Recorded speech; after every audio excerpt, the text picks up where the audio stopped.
Students, welcome to my channel easy learning accounts.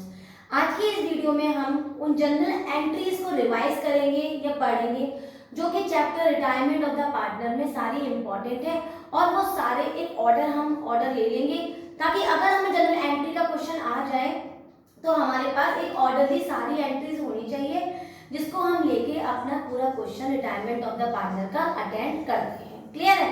Next video में मैं खुद आपको क्वेश्चंस का सॉल्यूशन बताऊंगी, अकाउंट कौन कौन से बनाए जाएंगे, कौन कौन से अकाउंट्स प्रिपेयर करके फाइनली हम बैलेंस शीट प्रिपेयर करेंगे, वो हम नेक्स्ट वीडियो में डिस्कस करेंगे। लेकिन कई ऐसे क्वेश्चंस एग्जाम में आ जाते हैं जहां पर जनरल एंट्रीज पास करने को बोल देते हैं, तो हम इसको भी निगलेक्ट नहीं कर सकते हैं। तो जनरल एंट्रीज का ऑर्डर भी हमें मालूम होना चाहिए कि रिटायरमेंट ऑफ द पार्टनर में क्या ऑर्डर होता है। लगभग ओवर गुडविल तक मैं वही ऑर्डर फॉलो करूंगी जो मैंने चैप्टर एडमिशन में आपको बताया था। डिस्क्रिप्शन बॉक्स में मैं एडमिशन की वो वाली वीडियो को भी आइडेंटिफाई करूंगी कि आपको ये पता हो जाए कि किस वीडियो में हमने ये पॉइंट्स को पढ़ा था। एक बार और रिवाइज करते हैं वो सारे पॉइंट्स कौन कौन थे, वो कौन कौन से हैं। देखिए, पहला देखिए बेटा, एक्यूमुलेटेड प्रॉफिट। एक्यूमुलेटेड प्रॉफिट का मैंने आपको दूसरा नाम बताया था अनडिस्ट्रीब्यूटेड प्रॉफिट। वो प्रॉफिट जो अभी डिस्ट्रीब्यूट नहीं हुए हैं होंगे। तो जब भी पार्टनर है उसकी रिटायरमेंट अभी हुआ नहीं है, होने जा रहा है, तो उसकी रिटायरमेंट से पहले जितने भी अनडिस्ट्रीब्यूटेड प्रॉफिट है बेटा वो डिस्ट्रीब्यूट कर दिए जाएंगे। In which ratio? In the old ratio. Right? एक बात हमेशा याद रखना, जैसे एडमिशन ऑफ द पार्टनर में किसी भी पार्टनर को आने नहीं देते हैं जब तक ओल्ड गुडविल की एंट्री ना पास हो जाए, उसी सेम तरीके से रिटायरमेंट ऑफ द पार्टनर को जाने नहीं देते हैं जब तक ओल्ड गुडविल की एंट्री ना पास हो जाए। क्लियर? तो पहली एंट्री क्या होगी? General reserve account debit, reserve fund account debit, P and L account debit to all partners capital account. क्योंकि मैंने अभी आपको बताया था कि पार्टनर को जाने नहीं देंगे जब तक इन एंट्रीज को उसे डिस्ट्रीब्यूट ना कर दें, तो ओल्ड रेशियो में डिस्ट्रीब्यूट होगी। इसकी जगह बता देती हूँ, जो क्वेश्चन में हमें बैलेंस शीट दे रखी होती है वहां पर बैलेंस शीट में लायबिलिटी साइड अगर रिजर्व फंड पी&एल है तो इसकी एंट्री पास होगी, और अगर नहीं है बेटा तो इग्नोर कर देंगे, एंट्री नहीं पास होगी। और दूसरा कौन सा रेशियो बेटा? ओल्ड रेशियो में। तो इतनी मोटी मोटी छोटी छोटी बातें हमें याद रखनी है इन चीजों के बारे में। क्लियर है बेटा? आगे बढ़ जाए। नेक्स्ट एंट्री है हमारी अनडिस्ट्रीब्यूटेड लॉसेस की, मतलब एक्यूमुलेटेड लॉसेस की। वो लॉसेस जो अभी डिस्ट्रीब्यूट नहीं हुए हैं रिटायरमेंट ऑफ द पार्टनर के, रिटायरिंग पार्टनर के जाने से पहले, उसको ओल्ड रेशियो में वो डिस्ट्रीब्यूट कर दिए जाएंगे। क्लियर बेटा? तो किस एंट्री के थ्रू डिस्ट्रीब्यूट किए जाएंगे? All partners capital account debit to deferred revenue, to advertisement suspense, to P and L. और ये बैलेंस शीट में किधर की साइड हमें मिलेंगे? बैलेंस शीट में एसेट साइड। अगर है तो एंट्री होगी, नहीं है तो नहीं होगी। किस रेशियो में होगी? वही ओल्ड रेशियो में होगी। क्लियर है बेटा? अच्छी तरह से आगे बढ़ते हैं। Workman compensation, investment fluctuation to all partners, specific fund है बेटा। इस टाइप की एंट्रीज के हम दो चैप्टर पढ़ चुके हैं, तो मुझे लग रहा होगा कि आज आपको ये अच्छी तरह से और अच्छे से क्लियर है, क्योंकि इस टाइप से हम 2 चैप्टर को अटेंड कर चुके हैं। तो वर्कमैन कंपेंसेशन में अगर क्लेम आ जाए तो क्लेम को कैसे काटेंगे और रिजर्व को कैसे डिस्ट्रीब्यूट कर देंगे वो हमें मालूम होना चाहिए।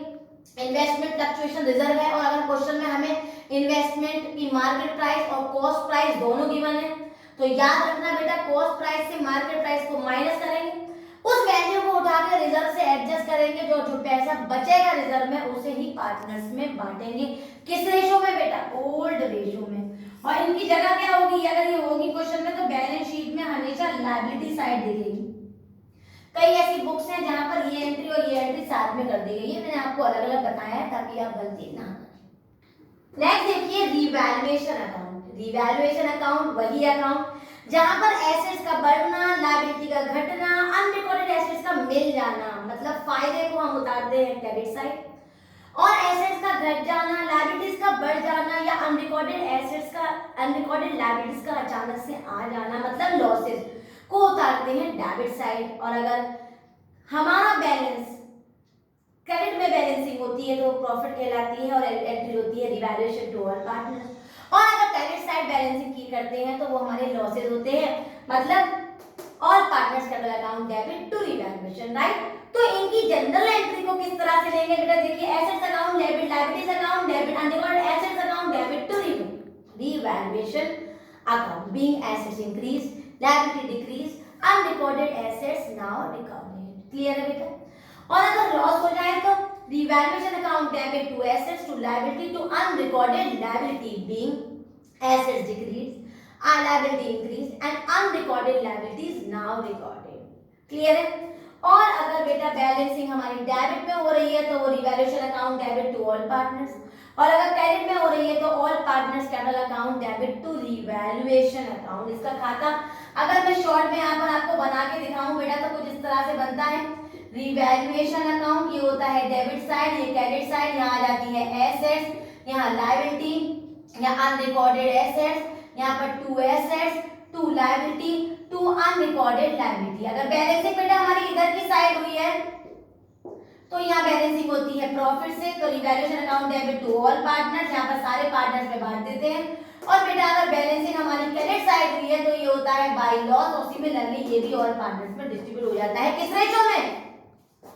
ओल्ड रेशो में, ओल्ड रेशो में। तो यहाँ पर इसको भी हम नहीं बोलेंगे। क्लियर है बेटा? याद रखना, इन बातों को भूलना मत, क्योंकि अगर आप ये पॉइंट्स भूल गए बेटा तो लॉन्ग क्वेश्चन में आपको जरूर दिक्कत आएगी। और अगर ये पॉइंट्स क्लियर है बेटा तो लॉन्ग क्वेश्चन में कभी भी प्रॉब्लम नहीं आएगी। आगे बढ़ते हैं। आगे का हमारा पॉइंट है हमारी next fifth entry, that is of old goodwill. इसकी पहचान मैंने आपको कई बताई है। एक तो गुडविल अपीयर लिखकर आए, दूसरा बैलेंस शीट में अगर ये एसेट साइड गुडविल नजर आए, मतलब बैलेंस शीट में एसेट साइड अगर गुडविल नजर आए, या फिर goodwill already appeared in the books of account, इस तरह से लाइन लिखकर आए तो आप समझ जाना कि ये ओल्ड गुडविल की बात कर रहे हैं। ओल्ड गुडविल की एंट्री होती है all partners capital account debit to goodwill. ये पार्टनर्स कैपिटल अकाउंट में हमेशा डेबिट साइड शो की जाएगी, जो मैं आपको नेक्स्ट वीडियो में अकाउंट के अंदर इन चीजों की एंट्री कहाँ की जाएगी वो आपको अच्छे से बताऊंगी। क्लियर है? अब यहाँ तक हम पार्टनर को रोके रखेंगे, पकड़े रखेंगे कि भाई तुझे अभी तक हम नहीं जाने देंगे। बट जैसे एडमिशन में पार्टनर को आने नहीं देते, रिटायरमेंट में पार्टनर को जाने नहीं देंगे ओल्ड गुडविल तक, अब पार्टनर हमारा जा रहा है, दुख की घड़ियां शुरू हो रही हैं। और अब हमारी जो गुडविल है, पार्टनर जो गुडविल अपनी छोड़ के जा रहा है, उसकी जनरल एंट्री पास करेंगे तो वो एंट्री क्या होगी बेटा? Gaining partners capital account debit to retiring partner capital account. यहाँ पर मैं गेनिंग को कंटिन्यू क्यों नहीं लिख रही हूँ? इसलिए बेटा क्योंकि जरूरी नहीं होता कि जितने पार्टनर कंटिन्यू कर रहे हैं वो सारे ही गेन करें। ऐसा भी कभी कभी हो जाता है कि कोई पार्टनर सेक्रीफाइस भी कर ले। वो मैंने आपको लास्ट वीडियो में बताया था कि कभी कभी हमारा रेशो निकालते में आंसर माइनस का भी आ जाता है, तो वो इट्स अ सेक्रीफाइस होता है और एंट्री होती है gaining partners capital account debit to retiring partner to sacrificing partner. और उससे बेस हमने अपना क्वेश्चन भी सॉल्व किया था। तो gaining partners capital account debit retiring partner, अगर सेक्रीफाइसिंग भी आएगा तो टू सेक्रीफाइसिंग से हम इसको एडजस्ट करेंगे। लेकिन अगर सेक्रीफाइसिंग भी आ जाता है क्रेडिट साइड तो एंट्री का जो डिस्ट्रीब्यूशन होगा वो होल गुडविल से होगा, गुडविल ऑफ द फर्म से होगा, ना कि रिटायरिंग पार्टनर की गुडविल से। क्लियर है बेटा? इस बात को याद रखिएगा, भूलिएगा। अब पार्टनर ने अपनी गुडविल को भी कंटिन्यूइंग पार्टनर्स को दे दिया, अब उसकी विदाई हो रही है। विदाई हो रही है तो वही पैसा लेके जाएगा।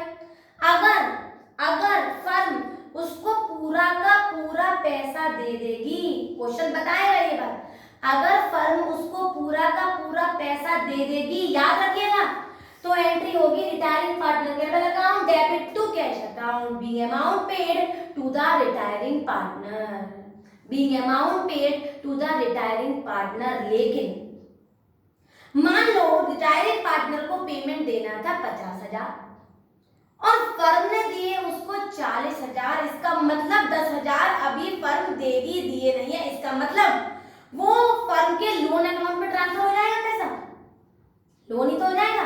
तो एंट्री क्या बनेगी? Retiring partner capital account debit to cash to retiring partner loan. तो वहां पर 10,000 लोन में, कैश में थी 40 और पूरा पैसा हो गया 50। ये बात हम याद रखेंगे। लेकिन अगर क्वेश्चन में कुछ नहीं बताया कि पेमेंट किस तरह से किया गया है, और कई ऐसे क्वेश्चन हैं टीएस ग्रेवाल हो या कोई भी बुक हो बेटा, कई ऐसे क्वेश्चन इसमें रिटायरिंग पार्टनर के जाने के बारे में तो बताया है, लेकिन ये नहीं बताया कि उसको पेमेंट दिया कि नहीं दिया। तो बच्चा बहुत कंफ्यूज होगा कि मैं वहां पर क्या करें। लेकिन बेटा वहां पर बाय डिफॉल्ट पूरी एंट्री को लोन से कन्वर्ट कर देना। देखो समझ लो कैसे, ध्यान से देखो, इधर मैं बताती हूँ आपको कैसे। जैसे मान लो एज्यूम कर लो कि ये हमारा पार्टनर्स कैपिटल अकाउंट है, ए बी सी 3 पार्टनर्स है, ये यहाँ पर भी हम सी बी और ए, ये हमारा पार्टनर्स कैपिटल अकाउंट है, ठीक है बेटा। यहाँ पर बाई बैलेंस बीडी आपने सारी एंट्री कर ली, जितनी भी एंट्री थी सब कर ली। अब यहाँ पर आपने बैलेंस किया तो यहाँ पर टू बैलेंस सीडी लिखते हैं बेटा, सभी एडमिशन में भी लिखते थे। एज्यूम करो कि सी पार्टनर रिटायर है, तो जब हम बैलेंसिंग करेंगे तो ए और बी की बैलेंसिंग तो हम वही लिखेंगे जहां लिखते हैं, लेकिन जो पार्टनर जा रहा होगा, रिटायर हो गया होगा, उसका नाम अलग से, सीज लोन के नाम से उसकी एंट्री अलग से की जाएगी बेटा। तो याद रखिएगा, जो रिटायरिंग पार्टनर होता है उसकी एंट्री अलग से दिखाते हैं, बैलेंस सीडी में नहीं दिखाते। क्यों? क्योंकि बैलेंस सीडी का मतलब होता है कि ये अमाउंट अभी ब्रॉट डाउन किया जाएगा, मतलब बीडी किया जाएगा, ब्रॉट डाउन किया जाएगा, कैरी डाउन होगा। लेकिन ये कैरी डाउन तो जाना ही नहीं है, क्योंकि ये बंदा बचा ही नहीं है, फर्म में से गया। तो जो पार्टनर, अगर हमने क्या सीखा कि अगर पार्टनर के इंफॉर्मेशन ना दी हो कि पार्टनर का पेमेंट किया है या नहीं, तो पार्टनर के लोन के नाम से वो अलग से एंटर किया जाएगा, और अगर कैश दे भी दिया है तब भी वो अलग से किया जाएगा, बैलेंस सीडी में इसका पेमेंट नहीं दिखाएंगे। तो कुल मिला के हमने पार्टनर के जाने की कई बातें पढ़ी। देखिए, जब पूरा कैश दिया जाए तो retiring partners capital account debit to cash, clear है बेटा, being payment made to the retiring partner, clear. पूरा पैसा लोन करा दिया जाए तो being payment retiring partner capital account debit to retiring partners loan account, clear है बेटा, being payment not made and it is transferred to the loan account. लेकिन अगर दोनों को कंबाइन कर दे कि थोड़ा कैश दे दिया और थोड़ा लोन करा दिया, तो retiring partner capital account debit to retiring partner loan account to cash account, being a part of amount paid cash and remaining transfer to loan account। एक बार और समझ, retiring partner capital account debit to retiring partner loan account to cash account, being a part of amount paid in cash and remaining transfer to is cash account। लेकिन जो important बात मैं यहाँ आपको बताना चाहती हूँ वो ये है बेटा कि अगर लोन में ट्रांसफर कर दिया है रिटायरिंग पार्टनर का पैसा, अगर लोन में ट्रांसफर कर दिया है रिटायरिंग पार्टनर का पैसा, तो आपको नहीं लगता कि उस पैसे का जो पार्टनर है वो ब्याज लेगा? अगर मुझे आपके 5 लाख रुपए देने हैं और बेटा मैं आपको टाइम पर उन पैसों को ना दूं, थोड़े पैसे कह दूं बेटा बाद में दे दूंगी, तो क्या आप बचे हुए पैसे का मुझसे इंटरेस्ट नहीं लेंगे? बिल्कुल लेंगे। और जब इंटरेस्ट लेंगे तो इंटरेस्ट का रेट क्वेश्चन में दिया हुआ होगा, तो जब इंटरेस्ट की जब एंट्री पास होगी तो बेटा इसके जस्ट नीचे ये तभी होगी एंट्री अगर लोन होगा। ये एंट्री जो बता रही हूँ ये तभी होगी जब क्वेश्चन में लोन की बात होगी और इंटरेस्ट की आइडेंटिफाइड होगी। तो इंटरेस्ट की पहली एंट्री होगी interest account debit to retiring partner loan account. क्या होगी बेटा? Interest account debit to retiring partner loan account being interest due. क्या होगी? Interest account debit retiring partner loan account being interest due, मतलब interest अभी हमें देना है, इसकी रकम का रेट और सब मंथ सारी इंफॉर्मेशन हमें क्वेश्चन में ऑलरेडी दी होगी और वो हम निकाल लेंगे, क्योंकि हमें इंटरेस्ट लोन निकालना आता है, वो हम फर्स्ट चैप्टर से ही सीखते हुए आगे बढ़ेंगे। क्लियर है? और जब ड्यू डेट आएगी, जैसे पर ईयर पैसा दे रहे हैं, पर 6 मंथ्स में दे रहे हैं, पर 9 मंथ्स में दे रहे हैं, तो जब भी बेटा पेमेंट करेंगे तो बहुत सिंपल एंट्री होगी, रिटायरिंग पार्टनर, यहाँ पर हम कर देंगे टू कैश से पेमेंट फर्म करेगी, retiring partner capital account debit to cash account being amount paid to retiring partner, being amount paid to retiring partner. बच्चा कह रहा है कि मैम आपने इंटरेस्ट तो दिखाई नहीं। अरे बेटा मान लो इंटरेस्ट 50 रुपए की है और पेमेंट है 50,000, तो 50,000 50 मतलब 50 उसमें ही ऐड कर देंगे। तो ऐड करके यहाँ पर मैं लिख देती हूँ अमाउंट प्लस इंटरेस्ट, तो जितना भी अमाउंट होगा उसमें इंटरेस्ट ऐड करके यहाँ पर रिटायरिंग पार्टनर के लोन में इसको ट्रांसफर कर देंगे। रिटायरिंग पार्टनर लोन लिख सकते हैं यहाँ पर, retiring partners loan account debit to cash account being amount paid to the retiring partner. एक बार और शॉर्ट में रिवाइज कर लेते हैं। हमने आज एक्यूमुलेटेड प्रॉफिट की एंट्री पास की, क्या होती है वो बताया, एक्यूमुलेटेड लॉस की एंट्री पास करी, हमने वर्कमैन कंपेंसेशन, इन्वेस्टमेंट फ्लक्चुएशन मतलब स्पेसिफिक फंड की एंट्री को देखा कि कैसे पास की जाती है, रिवैल्यूएशन के चारों केसेस जिसमें प्रॉफिट का, लॉस का, प्रॉफिट बैलेंसिंग, लॉस बैलेंसिंग वो भी रिवाइज किया। हमने ओल्ड गुडविल की एंट्री रिवाइज की कि ओल्ड गुडविल वो बैलेंस शीट में एसेट साइड तो उसको कैसे पुट करेंगे। फिर हमने अपने पार्टनर को जाने दिया और पहली एंट्री की gaining partners capital account debit to retiring partner sacrifice है, अगर तो gaining partners capital account debit to retiring partner to sacrificing partner, इसको भी हमने जाना कि ये एंटर कैसे करेंगे। और लास्ट में मैंने आपको बताया कि अगर पूरा पेमेंट रिटायरिंग पार्टनर को कैश कर दिया है तो retiring partner capital account debit to cash, और अगर थोड़ा लोन कर दिया है तो टू कैश टू लोन, और पूरा लोन कर दिया है retiring partner capital account debit to loan. अगर क्वेश्चन इतना ही कह रहा है तो क्वेश्चन यही खत्म हो जाएगा, लेकिन अगर इंटरेस्ट की भी बात कर रहा है तो लोन अकाउंट अलग से बनेगा, वो मैं आपको नेक्स्ट वीडियो में बताऊंगी। तो एंट्री में पॉइंट ऑफ व्यू से अगर मैं बताऊं तो interest account debit retiring partner loan account be interest due, और जब पेमेंट किया जाएगा चाहे वो 6 महीने में हो, चाहे 9 महीने में हो, चाहे 1 साल में हो, क्वेश्चन बताएगा तो एंट्री होगी retiring partner loan account debit to cash account be payment made with interest. तो ये सारी एंट्री थी हमारी रिटायरिंग पार्टनर के चैप्टर की। नेक्स्ट वीडियो में मैं आपको बताऊंगी कि अकाउंट कैसे बनेंगे, और अकाउंट करने के बाद हम वो लॉन्ग लॉन्ग क्वेश्चंस को सॉल्व करेंगे जो रिटायरमेंट में हमें सॉल्व करने होते हैं। ये वीडियो अच्छी तरह समझ में आई हो, सारी एंट्री आपको क्लियर हो गई हो, और कोई भी पॉइंट अगर ऐसा हो जो आपको समझ में ना आया हो तो बेटा मुझे जरूर कमेंट करके बताएं, I will solve the problem. और अच्छे से पॉइंट सारे क्लियर हो गए हो तो वीडियो को लाइक करें, शेयर करें और सब्सक्राइब करें। Thank you.